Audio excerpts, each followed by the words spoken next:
Fala galera, beleza? Herbert GSI aqui, você está na HGS. Hoje aqui uma Mercedes C180, compressor 2006. Vamos ensinar aqui como apagar aqui a luz de inspeção aqui de manutenção, sem a necessidade de usar um aparelho de diagnóstico. Enfim, lembrando que se você não é inscrito no canal, já se inscreva no nosso canal, deixe seu like, compartilhe, dá essa moral pra gente aí, para fortalecer o canal. Beleza, galera? Vamos lá então? É bem simples. Contato ligado, você vai apertar nessa pastinha aqui, ó, até aparecer a quilometragem lá no painel. Áudio off. Pronto. Depois você vai apertar essa seta até aparecer a manutenção. Beleza, galera. Aqui você vai apertar por 3 segundos esse botão até aparecer outra informação ali no painel.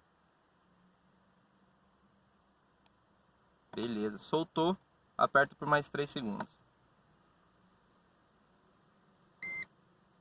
Beleza, galera, intervalo de manutenção, reposto.